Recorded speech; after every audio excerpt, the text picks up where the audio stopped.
Hello my dear students. तो welcome back to my YouTube channel online English Gurukul. तो स्वागत है आप लोग का हमारे इस YouTube platform online English Gurukul में। तो किसी ने क्या खूब कहा है, खेल ताश का हो या ज़िंदगी का। किसी ने क्या खूब कहा हो, खेल ताश का हो या ज़िंदगी का। अपना इक्का तभी दिखाना जब सामने वाला बादशाह हो। ठीक है, बात समझ में आई? यानी आप अपना इक्का तभी दिखाइए जब सामने वाला क्या हो, बादशाह, तब ना।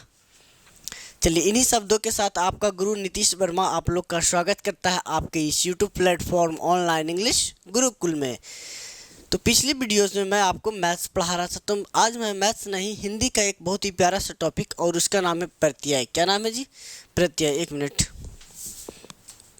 स्लाइड की डिफेक्टिव प्रॉब्लम को दूर कर देता हूँ। रुक जाओ। चलिए, उसका नाम क्या है? प्रत्यय। क्या है? प्रत्यय। बोल के सुनाओ। अरे जब तक नहीं, प्रत्यय। इसको मिटा देते हैं, उसके बाद समझा देते हैं कुछ टॉपिक का नाम क्या है। तो उसका नाम है बाबू, आज बहुत ही प्यारा सा टॉपिक हेडिंग डालने वाला हूँ और बहुत ही आसानी से आपको समझ में आ जाएगी। उसका नाम है प्रत्यय। क्या बोले? प्रत्यय। प्रत्यय क्या है बाबू? प्रत्यय। अब ध्यान से समझना है। प्रत्यय हमने बोला, दिखाई दे रहा है ना जी?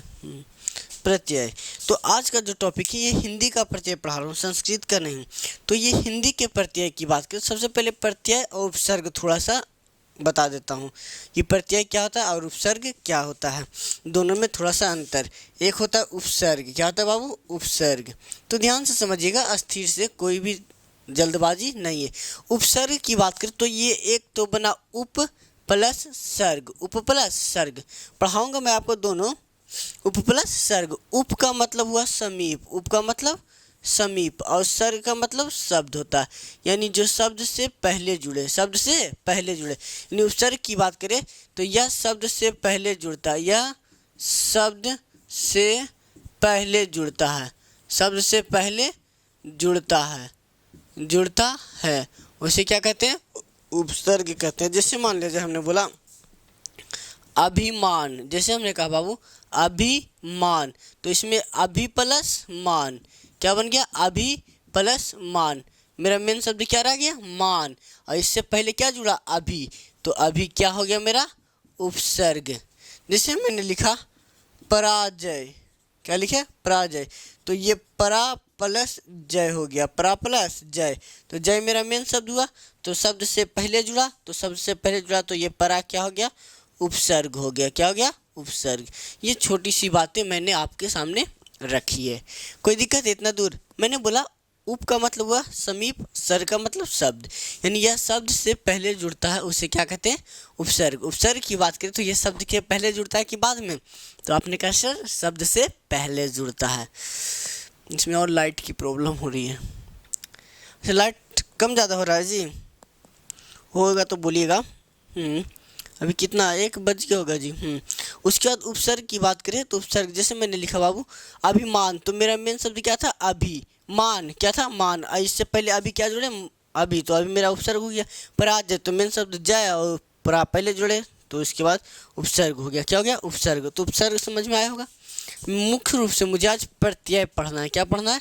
प्रत्यय। वो तो मैं समझाने के लिए आपको समझा रहा हूँ। चलिए, प्रत्यय क्या पढ़ना है? प्रत्यय। तो प्रत्यय की बात करें, चलो कोई बात नहीं, अस्थिर से समझाते हैं। रटना नहीं है, अस्थिर से सीखना है, क्योंकि सीखोगे तभी विकास होगा। प्रत्यय। प्रत्यय की बात करें तो वैसा शब्दांश, वैसा शब्दांश, वैसा शब्दांश जो किसी, वैसा शब्दांश जो किसी शब्द के अंत में, शब्द के अंत में जुड़ता हो, अंत में जुड़ता हो, अंत में जुड़ता हो, अंत में जुड़ता हो, उसे प्रत्यय कहते हैं। उसे क्या कहते हैं? प्रत्यय कहते हैं, कहते हैं। जो किसी शब्द के अंत में जुड़ेगा उसे क्या कहेंगे? प्रत्यय कहेंगे। क्या कहेंगे? प्रत्यय। दिखाई दे रहा है? अरे धुंधला धुंधला सा लग रहा है, कैमरा को साफ करना पड़ जाएगा लगता है। इसका लेंस एक बार चेक करना पड़ जाएगा। प्रत्यय कहते हैं, क्या कहते हैं? प्रत्यय। चलिए कोई बात नहीं, इसे भी आप पढ़ लीजिए। अभी फेस पे मत जाइए, फेस वैसे भी अच्छी नहीं है। प्रत्यय कहते हैं, क्या कहते हैं? प्रत्यय, यानी जो किसी शब्द के अंत में जुड़ेगा, अंत में जुड़ेगा। जैसे मान लीजिए एक वर्ड मैंने आपको इंग्लिश में लिखा प्लेइंग, क्या लिखे? प्लेइंग। तो प्लेइंग में मेन शब्द एक तो हुआ प्ले प्लस ING। अच्छा एक बात बताओ, ये प्ले मेरा क्या हुआ? मेन शब्द हुआ। क्या हुआ? मेन शब्द, मतलब रूट हुआ मेन शब्द। अब ये मेन शब्द हुआ तो इसी में आपने ING जुड़ा, तो ये रूट के बाद जुड़ा, तो ये क्या हुआ? सफिक्स हुआ। क्या हुआ? सफिक्स। मतलब यही क्या हुआ? प्रत्यय हुआ। क्या हुआ? प्रत्यय। मतलब कोई एक ऐसा शब्द रहेगा जो कि मेन रहेगा, मतलब रूट, उसके बिना शब्द बनना संभव नहीं है। जो उसका मूल जड़ ही रहेगा, सीधी सी बात है। तब ना उसमें आप जो भी जोड़िएगा,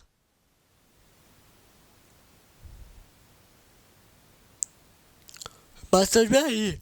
तो वही प्रत्यय होता है। वही क्या होता है? प्रत्यय। अब मैं आपके सामने क्वेश्चन दिखाता हूँ प्रत्यय का। अब ये कैसे होता है वो मैं समझाना चाहता हूँ। I want to say that. चलिए अब मैं आपके सामने अपनी क्वेश्चंस दिखा देता हूँ, ठीक है? ये हैंड्स रिटन। सबसे पहले लिखे बाबू घबराहट, पहला लिखे। अब पहला पूछे कि घबराहट में कौन सा प्रत्यय है? घबराहट। अच्छा घबराहट, सबसे पहले ये इमेजिन करो इसका मेन शब्द क्या रहा होगा? तो इसका मेन शब्द रहा होगा सर घबराना। क्या रहा? घबराना। तो राना में आहट लगा दिए, घबराना में। तो घबराना में ये तो मेन शब्द है, ये क्या रहा? मेरा रूट रहा, मतलब मेन शब्द। और इसमें क्या जोड़े? आहट। इसमें क्या जोड़े? आहट। तो आहट प्रत्यय रह गया। तो घबराना में, घबराहट में कौन सा प्रत्यय है? आहट प्रत्यय है। घबराना मेन शब्द रहा, इसमें आहट जोड़े, तो ये आहट क्या हो गया? प्रत्यय हो गया। जैसे मैंने लिखा लुटेरा, लुटेरा। तो लुटेरा का मेन शब्द क्या हो सकता है? तो लुटेरा का मेन शब्द हो सकता है लूटना है। लूटने से नहीं बना होगा, लूटने का काम क्या होगा? लूट प्लस एरा भी बना सकते हैं, लूटना। तो इसमें बच गया, क्या बच गया? एरा। तो इसमें क्या हो गया? एरा क्या हो गया? प्रत्यय हो गया, क्योंकि ए और रा, एरा। जैसे मान लो लिखे लिखावट, तीसरा शब्द लिख दिए लिखावट। क्या लिखे? लिखावट। तो लिखावट किससे बना होगा? मेन शब्द लिख से बना होगा मान ले जाए, तो लिख। तो इसमें आ बट, तो लिख में क्या जोड़ दिए? आबट। तो इसमें कौन सा प्रत्यय हो गया? आबट क्या हो गया? प्रत्यय हो गया। जैसे मान ले लिखे छलावा, चौथा छलावा। छलावा, छलावा किससे बना होगा? छलने से। छलना, छलना समझता है? किसी को धोखा देना, छलना मतलब धोखा। तो छलना से बना होगा, तो छलना प्लस आवा, तो क्या होगा? छलावा। आवा प्रत्यय।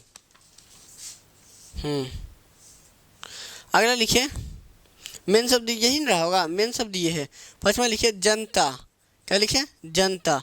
तो जनता में मेन शब्द क्या रहा? जन। जन मतलब लोग, और ता जोड़ा, लास्ट में ता क्या किया? जोड़ा, तो ता क्या हो गया? प्रत्यय। अगला लिखिए रटंत, छठा रटंत। तो रटंत बना होगा रटना से, रटना प्लस अंत, रटना प्लस अंत। तो रटना मेरा मेन शब्द रहा, और अंत क्या रह गया? प्रत्यय रह गया। अंत क्या रह गया? प्रत्यय।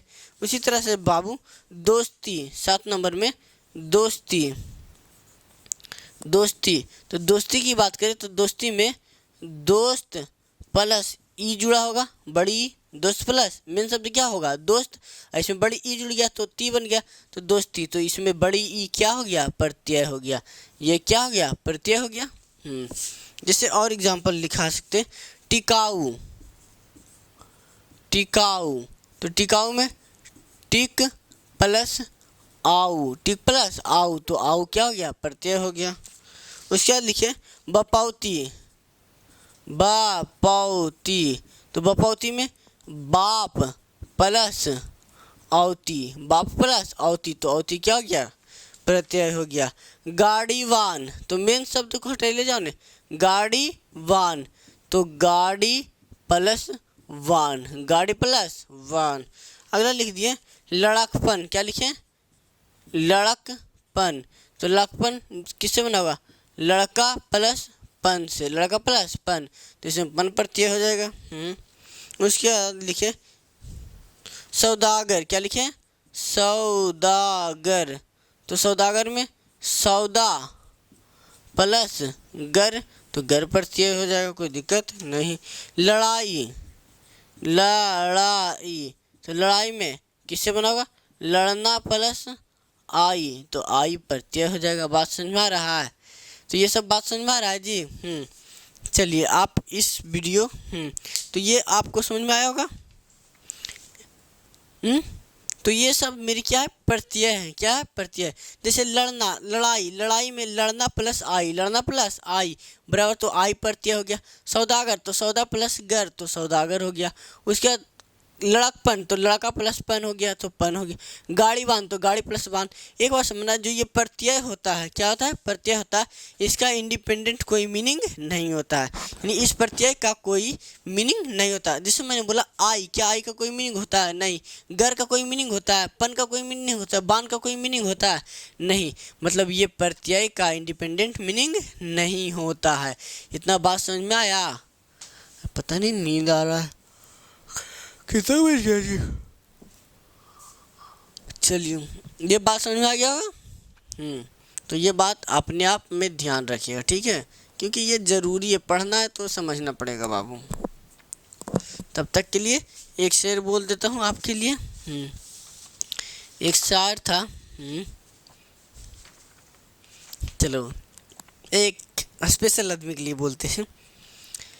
जब जुल्फे गिरा के वो पलके झुकाती है, कि जब जुल्फे गिरा के वो पलके झुकाती है, सांसें तो चलती है पर जान निकल जाती है। वाह वाह वाह। चलो एक और है। कहता है, एक मोटिवेशनल शायरी है कि हमेशा जीत और हार आपकी सोच पर निर्भर करती है, कि हमेशा जीत और हार हमेशा जीत और हार आपकी सोच पर निर्भर करती है। मान लो तो हार और ठान लो तो जीत। बात समझ में आई? तो यही इन्हीं शब्दों के साथ आपका गुरु नीतीश वर्मा फिर से मिलेगा नेक्स्ट वीडियो में। तब तक के लिए सभी को लव यू टू ऑल। और 1 जनवरी की मतलब 1 जनवरी की नए साल की आप सभी को हमारी ओर से बार हार्दिक अभिनंदन। भगवान करे कि आप अगले साल सेलेक्ट हो जाए किसी न किसी चीज़ में। चलिए बाबू, तब तक के लिए लव यू टू ऑल।